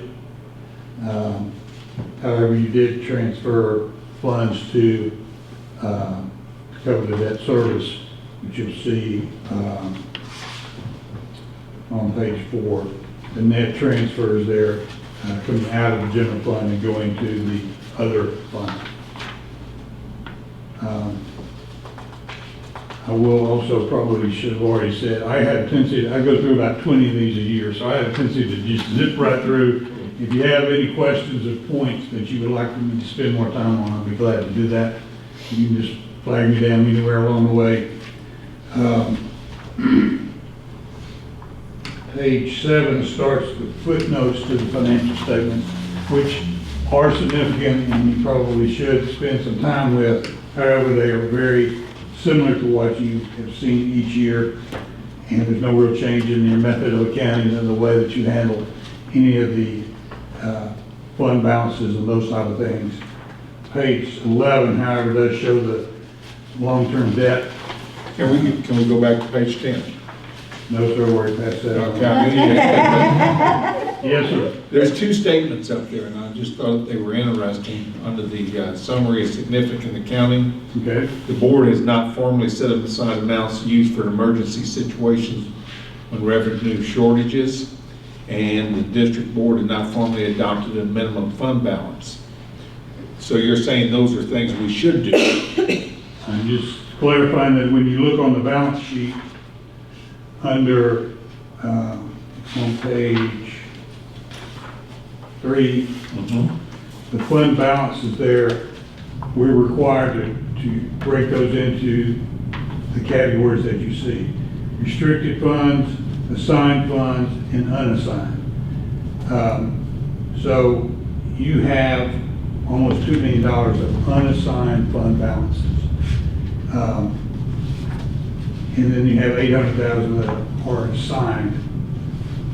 I'm not saying that those should be, but we're required to disclose how much has been set aside in those categories. And since there were none, we have to identify the fact there were none. If you had set aside $500,000, then we would have disclosed that there. That's just required that we identify the amounts in those categories. Okay. Well, anytime I see that the board's not doing what they should do, I want to point that out. Not saying you should, just you haven't. Okay. Then, Perfect's having fun at my expense, so. they certainly love it. On page 14, I guess, I mentioned that the balance sheet, if you normally look at the business balance sheet, there will be fixed assets on there. That's not the disclosure according to the state guidelines, but we do break out for your benefit on page 14 the fixed assets or capital assets at the beginning of your fiscal year and any additions and so forth coming to the balance at the end.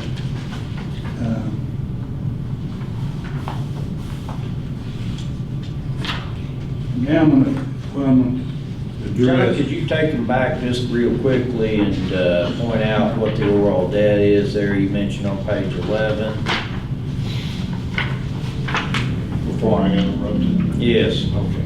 Since we've been talking a lot about facilities and possibly borrowing some additional money, we need to know what our current debt load is. Right, if you look at that, bonds payable total there as of June 30th was 11,008,000. And then this recaps the bond issues below that. Which in the context of the overall borrowing power, I think is short of 3% of the capacity and could leverage an additional 20%. So there is more than enough bonding capacity well beyond any discussion that we've had here tonight as far as our ability to borrow the funds to build new facilities. So we're way under the threshold the state of Arkansas Oh, yes. sets as our. And of course, part of that is, Very small debt. yes, based on the overall assessed valuation. Right, that's what I'm bringing to. Okay, now, if you will, there are two letters that are placed in the bound report. The one-page letter that's addressed to the board of directors is actually a required letter to go to the management of the entity. I always include it in what we present to the board, just so you're aware of anything that would have been called to the attention of management. It's intended to identify any material weaknesses in internal control, which we did not identify any material weaknesses in internal control, which is what the letter says. The two-page document is required to go to the board of directors, and it covers several topics as far as the events or activities during the course of the audit.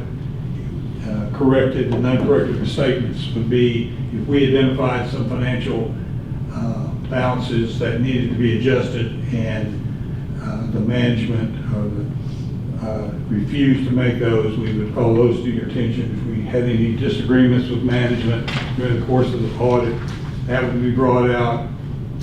Any other matter such that so that you would be aware of any difficulties, errors, or problems in conducting the audit. There were none, that's what the letter says, but it is required that we give you that document. Which gets us on to a theme here. When you go to page 16, it's a report that we're expected to present and bring to your attention in the rigor of the report's attention. Any internal control weaknesses that we found that related to financial reporting or to compliance. And we look at compliance with state regulations and those type of things. We did not identify any weaknesses in internal control as it relates to financial matters or compliance in general. Then on page 18 is a report addressing the same things, internal control over financial or compliance as it relates to any material or major program separately. We looked at those controls as they relate to any major programs, in addition to looking at the controls in general, and did not find any weaknesses. Segregation of duties was. Segregation of duties would be one. Right.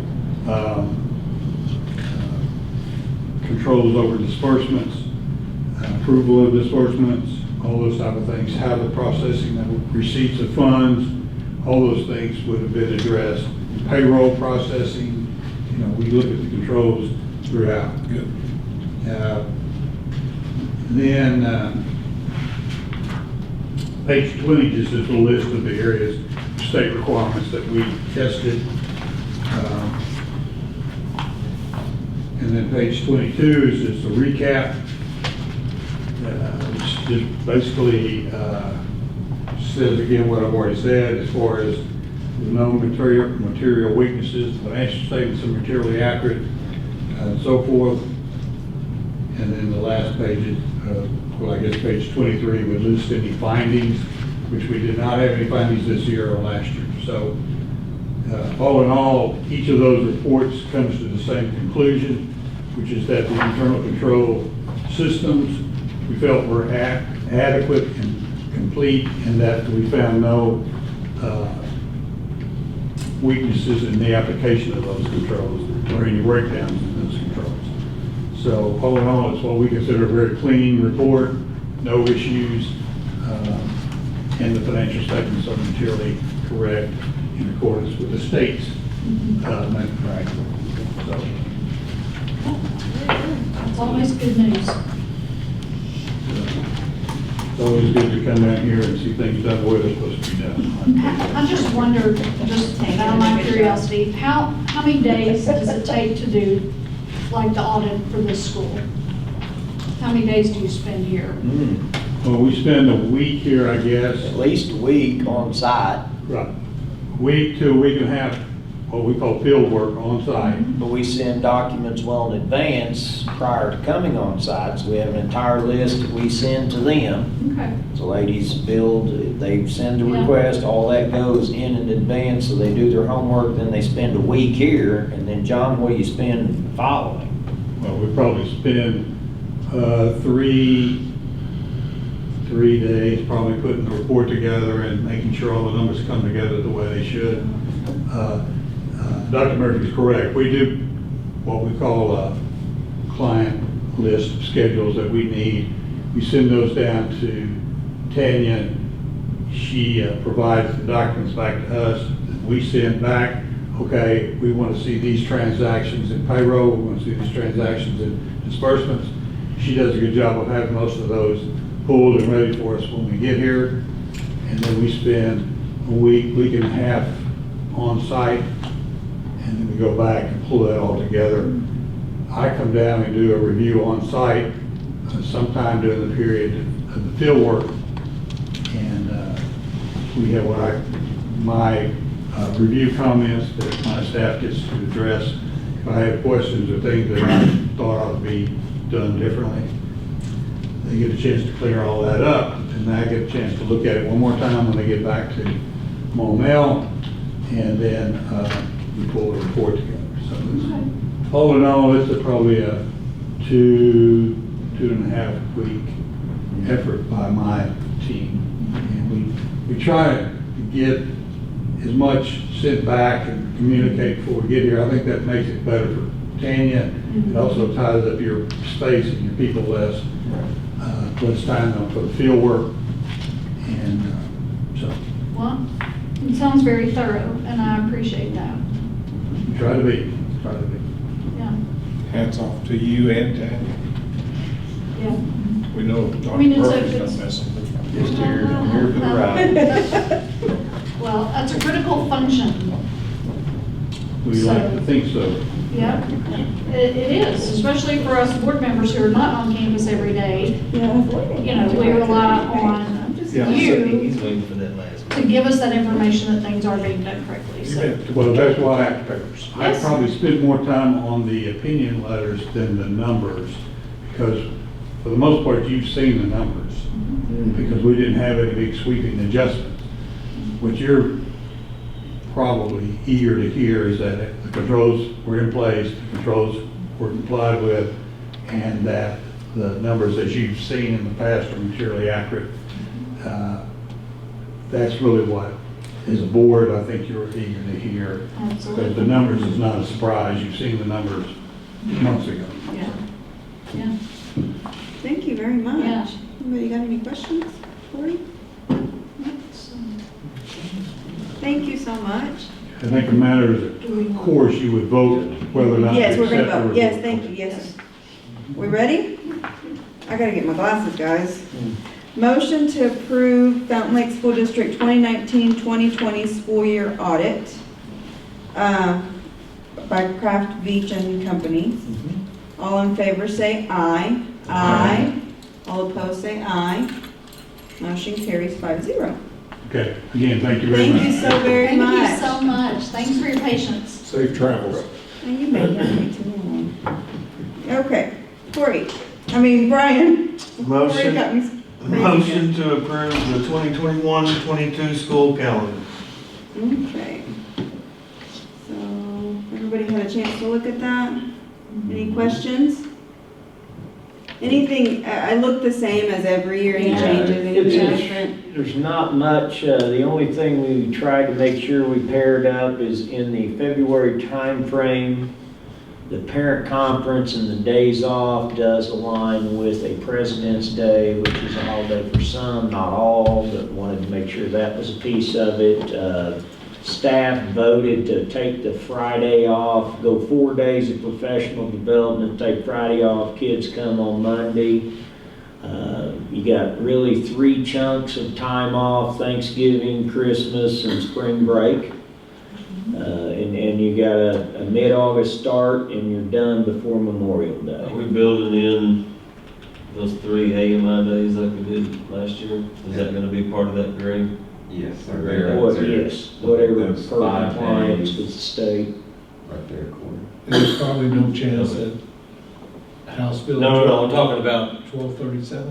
remember last year we gave the teachers, I know they're not doing virtual, so we won't have That's that. the one. I mean, you said something earlier about the 3 days. Last Monday. I think that's just you're applying for authorization from the state Right. to have AMI To have days. AMI days. Okay. Yeah. So what that gives them. But we're is- not doing the teacher thing like we did last year, where they come 3 days earlier or Right. whatever it was. No, we have, The teachers will come. we actually are having, we have 10 Last year, professional. we gave them 3 extra Professional days. development, yeah, or insert. Right.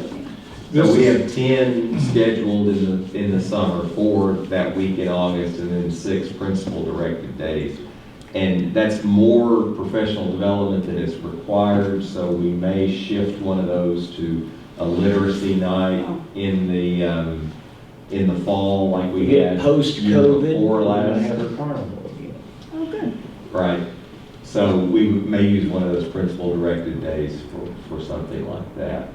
I don't think this will pass, but House Bill 1237, Arkansas School Board Association's opposing it. But it's been introduced not to start school till the last Monday in August. Yeah. But, it's opposed at this time. It's been sent back to committee. It may not go, It's on the radar, and, it may not go anywhere. right. I don't know when it. I got an email on it today, they're concerned that it could come out of committee. Assignment updated.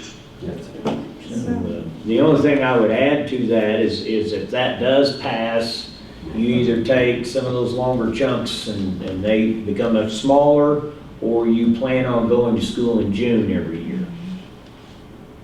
But there's no real in between when you start that late into August. It does give you August.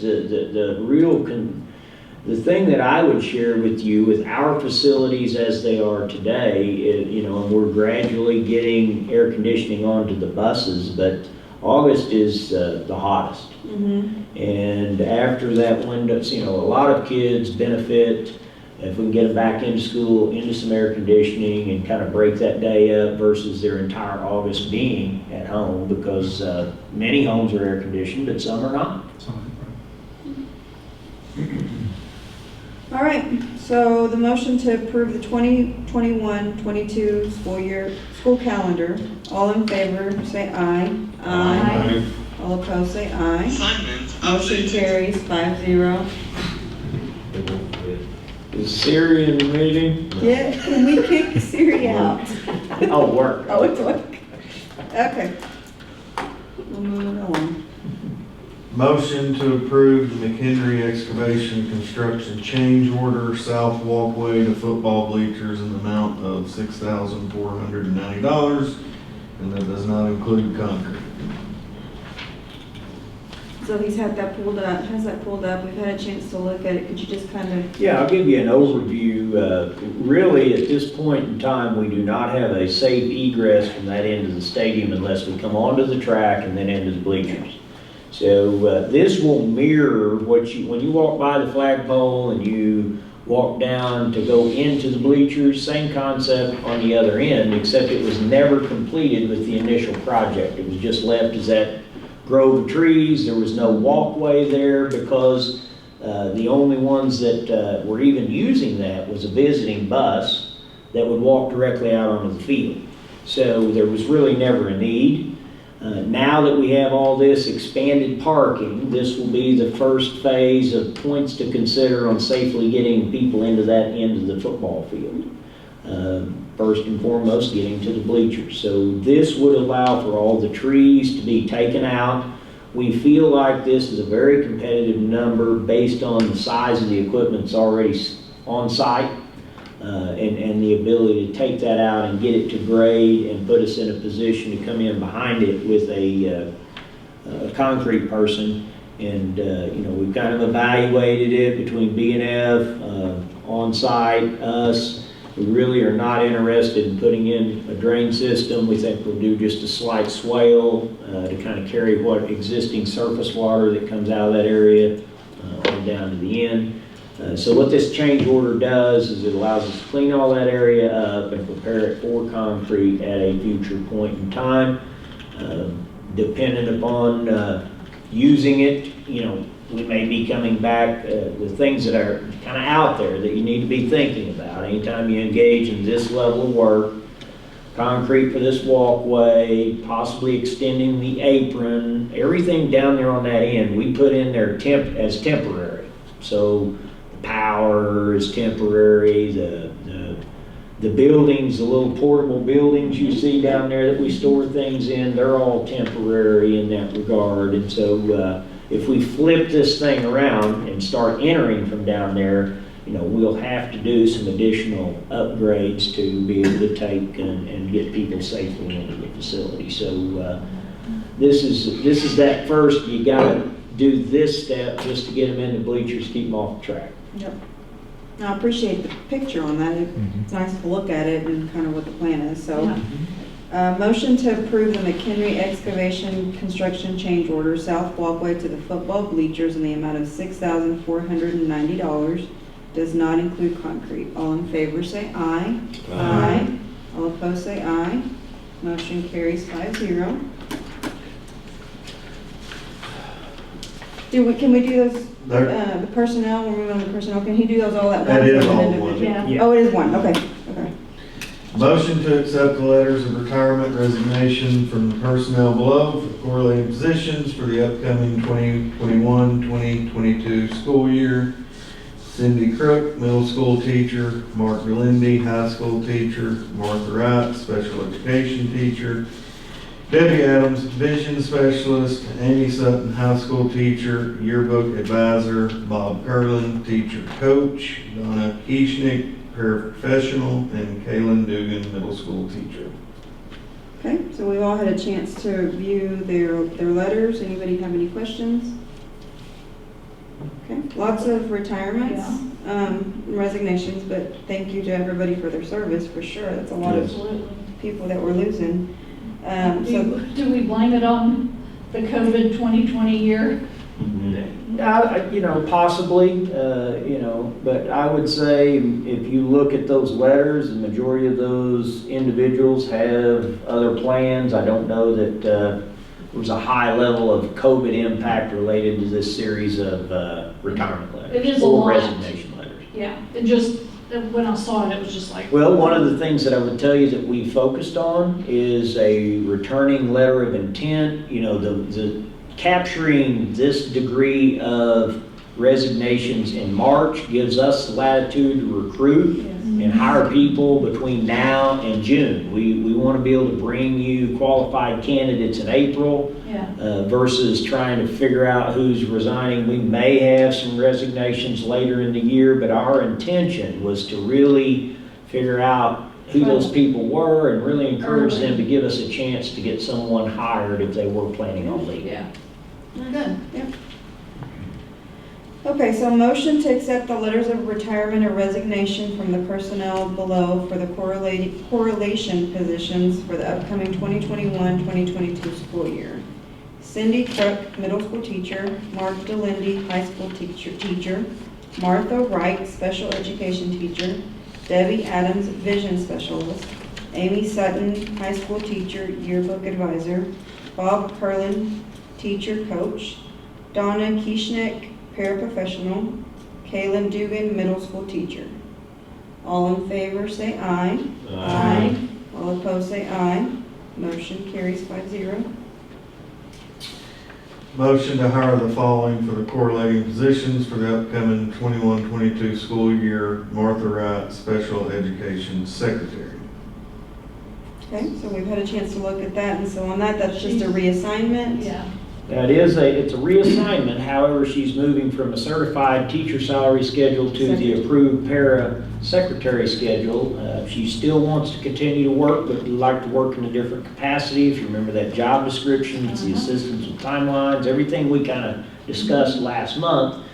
We feel that she's very qualified to join on to our special education team and serve in this capacity. Okay, any other questions? Okay.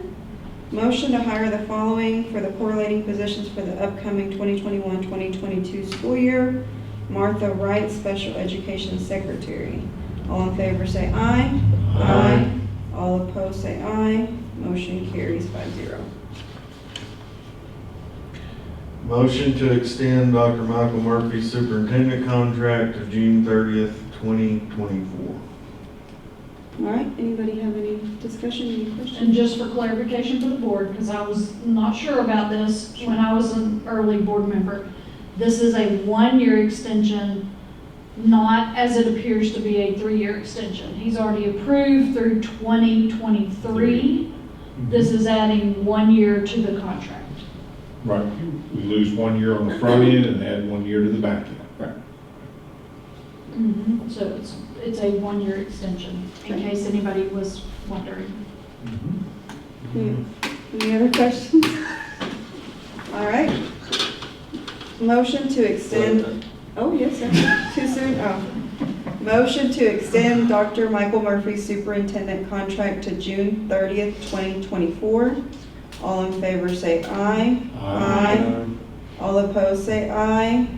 Motion carries 5-0. Congratulations. And we are adjourned.